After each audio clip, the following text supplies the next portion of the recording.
Consider this.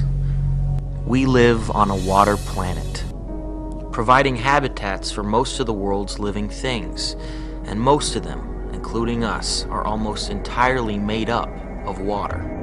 Only a tiny fraction of the Earth's water is fresh. Water is being threatened by pollution, mismanagement. Water is one of the most precious resources we have, and yet every day it is under attack.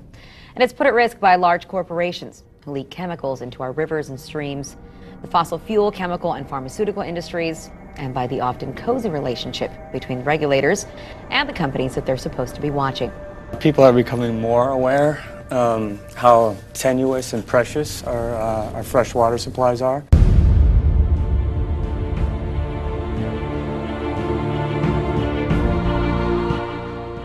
The fluoride that we're putting into the drinking water, it's a waste product, a hazardous waste product of the phosphate fertilizer industry.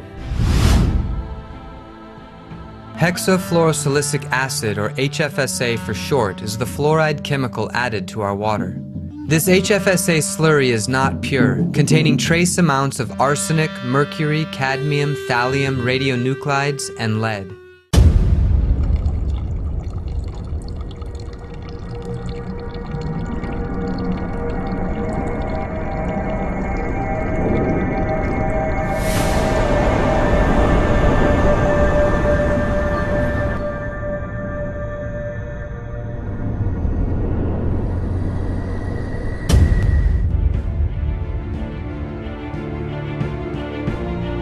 Most developed countries do not fluoridate their water.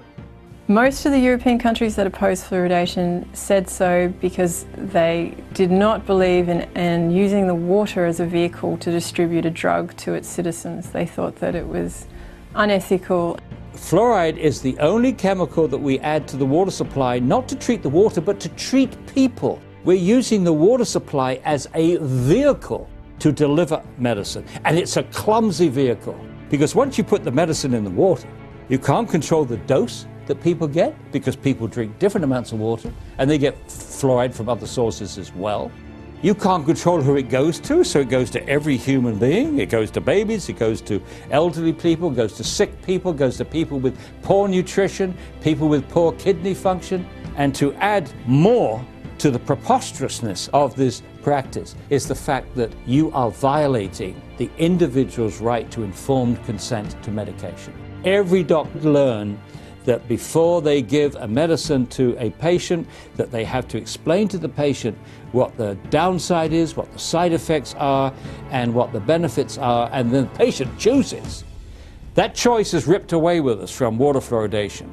In Australia, the governments, local governments, in some cases state governments like Victoria, are doing to the whole population what an individual doctor can do to no one.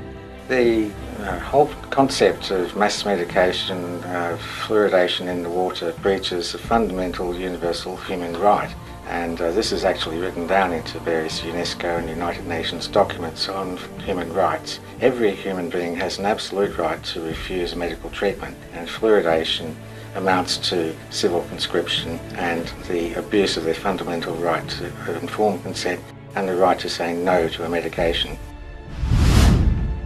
Fluoridated countries do not have less tooth decay than non-fluoridated countries. As far as the difference in tooth decay between people that have grown up in fluoridated areas and non-fluoridated areas, we have the World Health Organization's database online. They track tooth decay in 12-year-olds in many, many different countries around the world. And what we find from that data is that tooth decay is coming down as fast in the non-fluoridated countries as the fluoridated ones.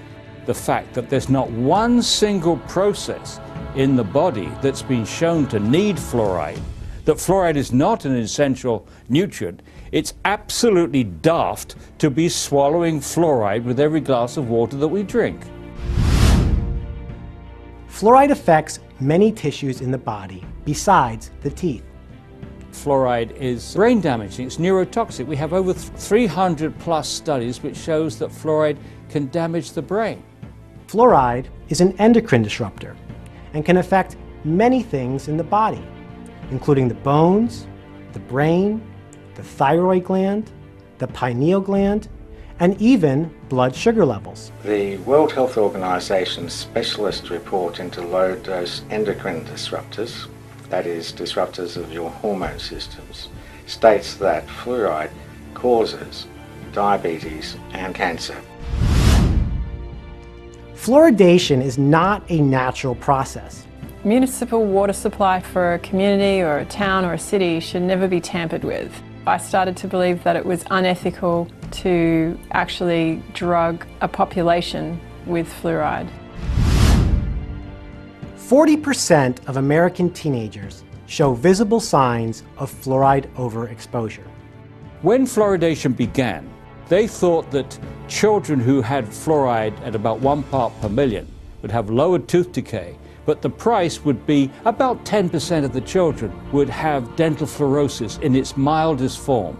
But run the clock forward to 2010, and now we have the Center of Disease Control telling us that 41% of American children between 12 and 15 now have some form of dental fluorosis. Dental fluorosis is the tooth structure that has undergone damage through the development. What has been described as white fleck or under-mineralized areas, so they appear bright white chalky patches on teeth, and that's an example of mild dental fluorosis. However, what's more concerning aside from the mild fluorosis is more about the moderate or especially severe fluorosis. You can have brown mottling appearance of teeth, and you can also get the dysfunction of the tooth with bits of tooth structure actually breaking away easily, or there's a higher vulnerability to decay as well. The World Health Organization published a document in 2014 which shows that fluoride causes IQ reduction, mental retardation, calcification of tendon and bone.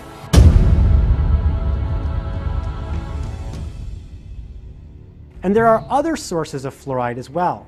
It's not just about the safety of fluoridated water by itself, but the safety of fluoridated water in combination with all of the other sources to which we're now exposed. For infants, fluoridated water provides no benefits, only risks. Our children are being damaged by fluoridation. There's absolutely no doubt about it. The World Health Organization knows this, and even Australia's National Health and Medical Research Council in 2007 published in its report that IQ damage, mental retardation, is a fact in Australia today. And it's already known how important it is to not overexpose children to fluoride.